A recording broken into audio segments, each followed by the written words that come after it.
The US government has scrubbed most records from Appalachia's 1885 crisis, but I found 3 survivor accounts that reveal why entire towns were abandoned overnight. The truth about what stalked those mountains will make you question everything about rabies. Something was terribly wrong in the mountains of Appalachia during the summer of 1885. Farm animals that had been perfectly healthy one day suddenly turned into nightmarish versions of themselves the next. Dogs that once wagged their tails at children now snarled with foam dripping from their mouths. Sheep huddled in corners of their pens, trembling uncontrollably before collapsing dead. The strange behavior wasn't limited to just 1 or 2 animals. Entire herds of cattle would go from peacefully grazing to charging at anything that moved. Their eyes took on a wild, unfocused look that made even the bravest farmers step back in fear.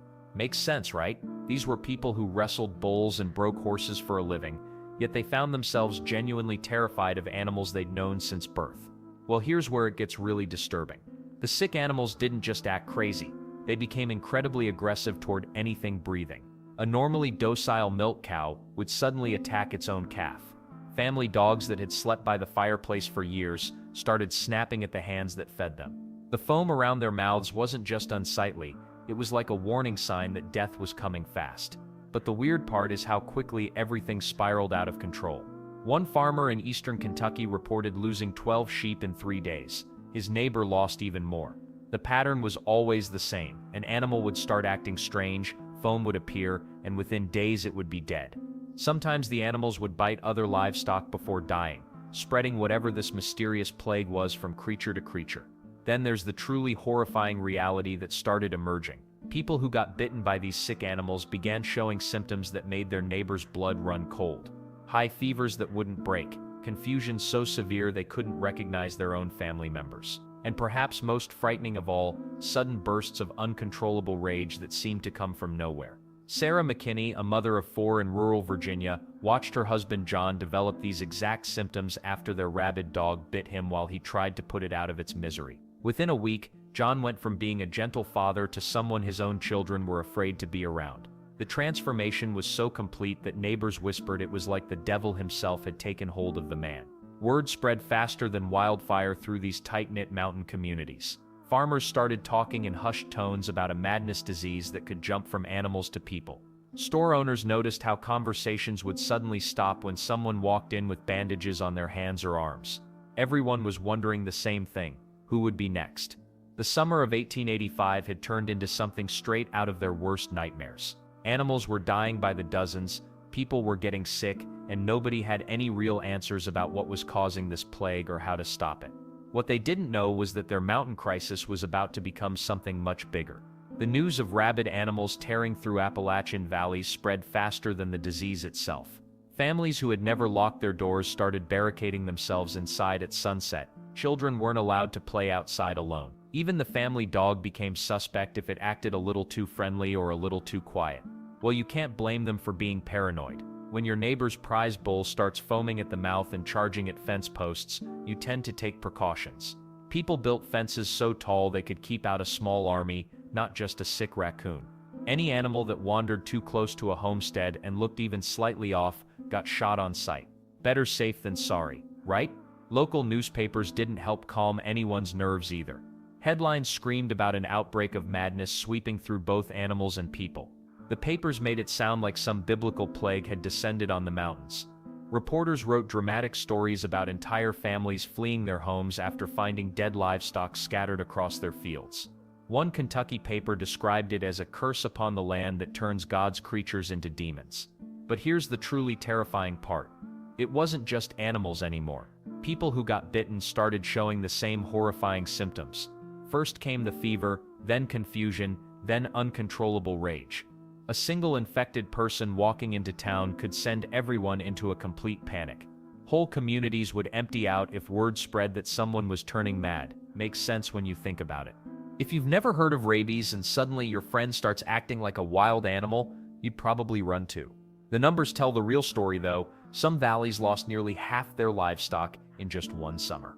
40% gone. Farmers who had built their lives around cattle and sheep watched their herds disappear week by week. The economic devastation hit these already struggling mountain communities like a sledgehammer. Families who depended on selling milk and wool suddenly had nothing left to sell. Then there were the human cases that really sent people over the edge. A respected shopkeeper in one Tennessee town got bitten by a stray dog and within days was raving and violent. The townspeople didn't know what to do with him. They couldn't help him, couldn't cure him, and couldn't risk letting him near anyone else. These were impossible choices that no community should have to make. People started carrying guns everywhere, even to church. Sunday services included prayers for protection from the madness plague. Some preachers declared it was divine punishment, while others begged God for deliverance. The fear was so thick you could practically taste it in the mountain air.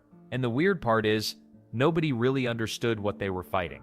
They knew it was deadly, they knew it spread through bites, but beyond that, complete mystery.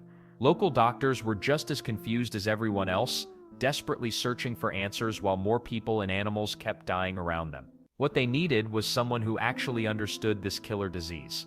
The people of Appalachia weren't going to just sit around waiting for death to knock on their doors.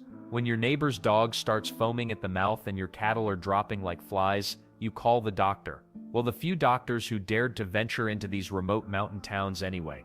These country physicians had seen plenty of strange ailments over the years, but this was different. The symptoms painted a clear picture that made their blood run cold. Animals attacking without provocation? Check. Foaming saliva? Check. People developing fever, confusion, and violent behavior after being bitten? Double check. The diagnosis was becoming unavoidable. This looked exactly like rabies, the ancient killer that had terrorized humans for thousands of years. But here's where things got really grim. Rabies wasn't just deadly, it was almost guaranteed death. Once symptoms appeared, you were basically writing your will.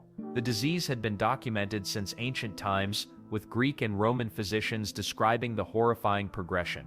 Your brain slowly swells, you become terrified of water, and madness takes over before the inevitable end. The local doctors felt utterly helpless. What do you tell a farmer whose child was just bitten by a rabid fox? Pray wasn't exactly the medical advice they wanted to give, but it was practically all they had. Then something remarkable started trickling through the telegraph lines and newspaper reports from across the Atlantic. A French scientist named Louis Pasteur, the same guy who'd figured out why milk goes sour, was claiming he'd developed something incredible. An actual treatment for rabies. Not a cure exactly, but something that could prevent the disease if given after a bite. The news sounded too good to be true. Pasteur had been experimenting with weakened versions of the rabies virus, injecting them into dogs and rabbits. The theory was wild but simple. Give the body a head start in fighting the real disease by training it with a weaker version first. It was like teaching someone to box by starting with pillow fights.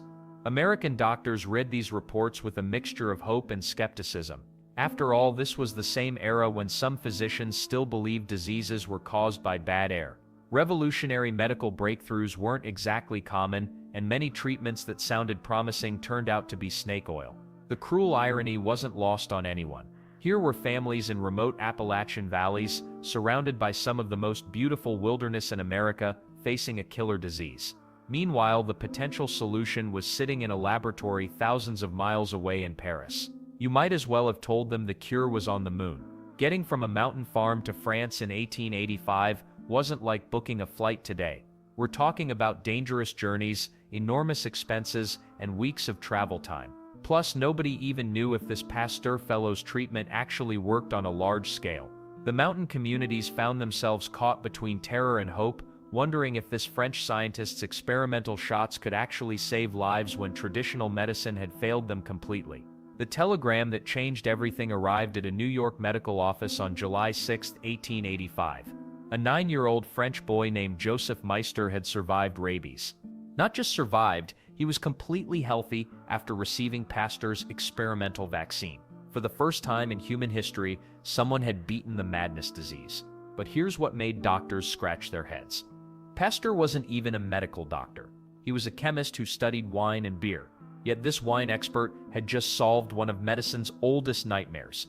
The vaccine worked by giving patients weakened rabies virus in 14 daily shots, training their bodies to fight the real thing. Simple concept, revolutionary results. Word spread faster than wildfire across America. By 1886, desperate families from the Appalachian Mountains started making impossible journeys to reach the few doctors who could administer Pasteur's treatment. We're talking about people traveling 300 miles by wagon, train, and foot just for a chance at survival. Some arrived too late. The vaccine only worked if given before symptoms appeared. Others made it just in time. Then came the backlash. Religious leaders called it interfering with God's will. Newspaper editorials warned about injecting foreign poison into healthy bodies. One critic wrote that Pasteur was turning humans into laboratory rats. The fear wasn't entirely crazy. Early vaccines sometimes caused serious side effects, and a few patients died from contaminated doses. Well, Pasteur didn't let the critics slow him down. By 1890, Pasteur Institutes opened in major cities from New York to San Francisco, then spread worldwide to places like Madras, India, and Sao Paulo, Brazil. Each institute became a beacon of hope for rabies victims. The numbers tell the story. In the first 5 years, Pasteur's method saved over 2,500 lives globally. Not bad for a wine chemist, but the real drama happened in remote places like Appalachian valleys, where getting to a Pasteur Institute meant life or death races against time. Families sold livestock to pay for the journey and treatment. Local newspapers published survival stories that read like adventure novels, farmers bitten by rabid dogs, rushing to catch the last train to Cincinnati or Baltimore, receiving their final vaccine shot just days before symptoms would have appeared. The weird part is how this single breakthrough changed everything. Pasteur's success with rabies didn't just save lives, it proved vaccines could work against deadly diseases. Scientists suddenly realized they could train the human body to fight smallpox, diphtheria, and other killers using similar methods. Some mountain communities remained skeptical for decades, preferring old remedies like burning the bite wound or drinking special teas. Trust takes time to build, especially when you're asking people to believe in something they can't see or understand. Yet by 1900, rabies deaths in American cities had dropped by over 90%. The madness disease that terrorized Appalachian families just 15 years earlier was becoming a manageable threat rather than a death sentence. Science had won its first major victory against an ancient enemy, but the battle between fear and progress was far from over. Today, rabies barely registers as a major threat in developed countries. But here's the catch, it's still one of the deadliest diseases on Earth once symptoms appear. Almost 100% fatal without the vaccine. The difference? We now have something those terrified Appalachian families could only dream of: prevention that actually works. Pasteur's rabies breakthrough didn't just save lives from one disease, it launched the golden age of vaccines. His success proved that humans could outsmart deadly pathogens using science instead of prayer and wishful thinking. Within decades, vaccines started appearing for diphtheria, tetanus, and tuberculosis. The same principles Pasteur used to crack rabies became the blueprint for conquering diseases that had terrorized humanity for centuries. Well, the old fears never completely disappeared. Even now, families in rural Kentucky and West Virginia pass down stories about the madness plague that swept through their great-great-grandparents' farms. Some folks still call rabies the zombie sickness, and honestly, they're not wrong about the symptoms. The aggressive behavior, the foaming mouth, the inevitable death. It reads like a horror movie script, but here's where things get interesting. Appalachia still deals with rabies today, just in smaller, more manageable outbreaks. Bats roosting in old barns sometimes carry the virus. Raccoons and skunks occasionally test positive. The difference? Modern surveillance systems catch these cases early. Public health officials track every incident, test suspected animals, and get vaccines to anyone who might have been exposed. And the weird part is how quickly people forget. Most Americans today couldn't tell you the first thing about rabies prevention. They've never seen an infected animal or known someone who needed post-exposure shots. The disease became so rare that it practically vanished from public consciousness. Success made itself invisible. Then there are the parallels that make you think twice. The 1885 rabies outbreak shows us how communities react when faced with a mysterious, deadly threat. The panic, the isolation, the desperate search for treatments. Sound familiar? Replace rabies with any recent pandemic, and the pattern repeats itself. People still argue about trusting science versus relying on traditional remedies. Some folks travel great distances for medical care, while others remain skeptical of new treatments. let's not forget the economic lessons either. Those Appalachian farmers lost nearly half their livestock in some valleys. Entire communities faced financial ruin because they had no tools to fight back. Today's rabies prevention programs cost money up front but save millions in livestock losses, medical treatments, and economic disruption. The real lesson, echoing through time, isn't just about one disease or one vaccine, it's about humanity's relationship with invisible threats. The 1885 rabies crisis taught us that science could triumph over ancient fears, but only if communities chose knowledge over superstition. Every generation faces the same choice with different diseases, different vaccines, and remarkably similar debates. That summer in the mountains changed everything. It proved that humans don't have to accept death as inevitable when better solutions exist.